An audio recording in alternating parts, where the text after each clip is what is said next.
back to Fridays with the Founder. I'm marketing specialist Megan Cassidy, and I am once again joined with our founder, Brian Cassidy. Hi, Megan. Hi, Dad. So again, if we're wearing the same outfits, or it may be because it's the same day, and we've already been sitting there with the interns, as we mentioned last week. So, our mental endurance might be a little low. We're getting down the list. Yeah, it's been a long day, but we're ready to go. So bear with us, but endurance in general. A lot of the times when you think of endurance, you think of cardio, or your respiratory endurance, or I need to run a lot, to keep up my endurance. Whatever it is, I'm tired, I'm exhausted, I don't have the endurance. Weight. To lose weight. Absolutely. So when we say endurance, are we talking cardio? Is that kind of what you're going for, or is it something completely different? So I do hate the word cardio. Yeah. Even though our word says cardio efficiency classes, but that's to translate to the outside world, so they know what they're getting. Endurance, in the truest sense, is broken down into two different types.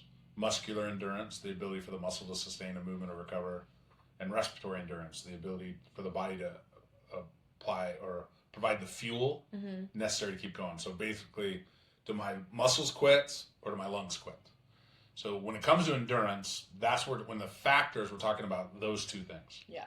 And we're saying that the key is that when you fatigue evenly. Everything's synchronized. Okay. Like your right hamstring doesn't quit before your left quad. So when you're to maintain the factors of integrity, and not just talking about fitness, it's really critical that your body is trained in a way that everything fatigues evenly. The outside world looks at cardio as a function of, do I need cardio to lose weight?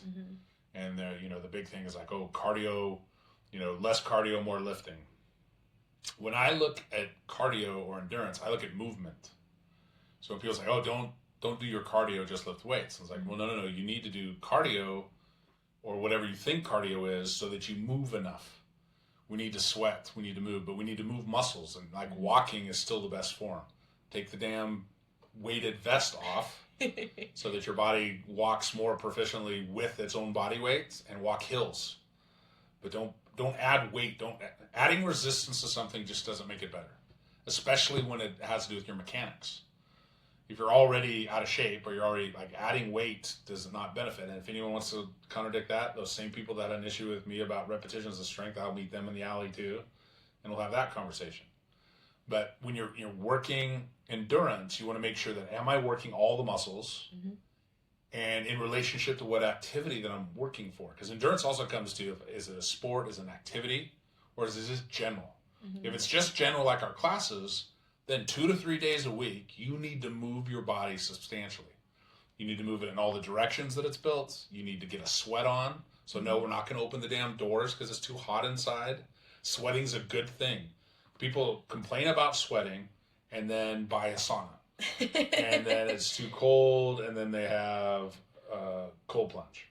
And then they complain that there aren't enough parking spots next to the doorway, and the whole is a walking class. The harder we push our bodies, it's been a long day. Like I said that. This is my 3rd hour of doing this, or 4th hour. So endurance, for the sake of the factors, is your body fatiguing you? So that means that if you are doing it machine-based, there's like a treadmill. A treadmill doesn't build your legs evenly because the ground moves. You're not using your hamstrings in the right relationship to your quads.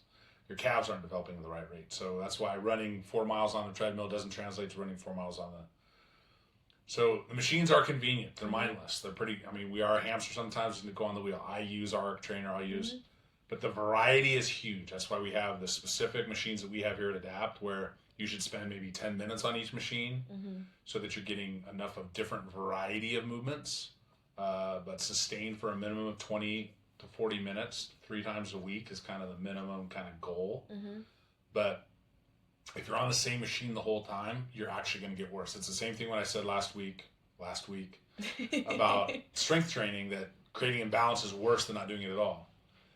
If you're on a machine and your body gets used to it, it will learn how to do that same machine with less muscular involvement. It'll recruit momentum. It'll become easier.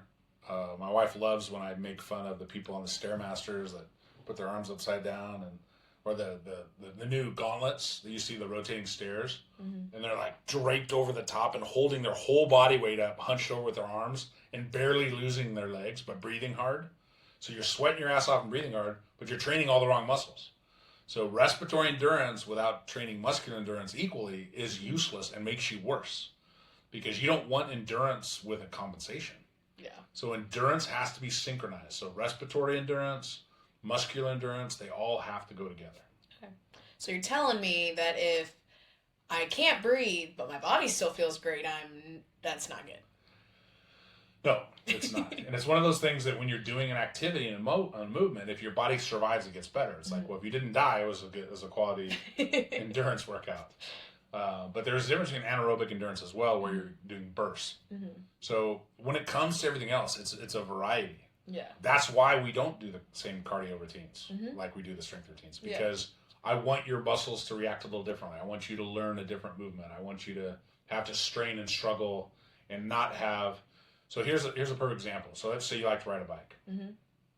and bike riding is a great activity, but in terms of overall impact of the factors, Yeah.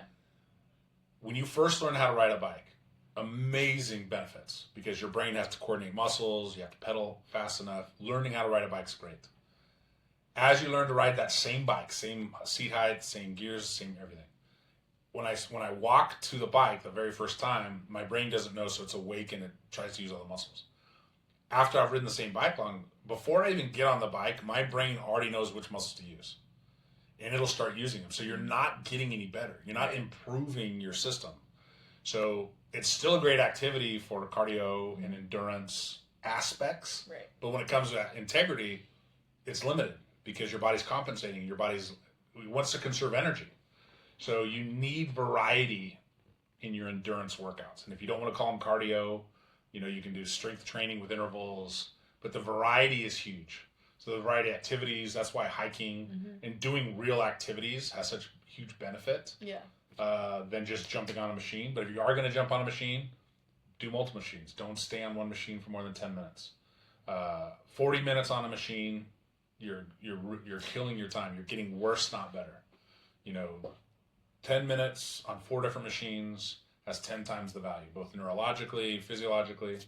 But the real key is that you're using all the muscles of your body in a way to keep them moving. So get out and walking, getting out and running.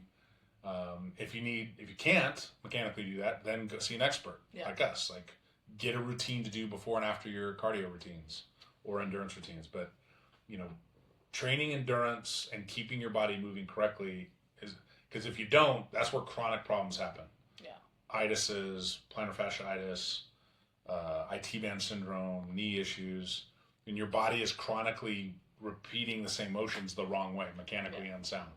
So being mechanically sound is huge, and your muscles and your lungs have to fatigue together, not just one, so that everything's synchronized. And that's how you keep your movements, because you don't want to have the first 15 minutes be beneficial, and the last 5, your body's cheating so bad. Yeah. That's undoing all the benefits that you had in the first 15 minutes. And that's why our classes are so specific in the way we do them. Awesome. Well, thank you. And I hope you guys all have a great week. We can probably promise that we won't be wearing the same outfits next week. Have a great rest of your week, and we will see you next week. Bye-bye.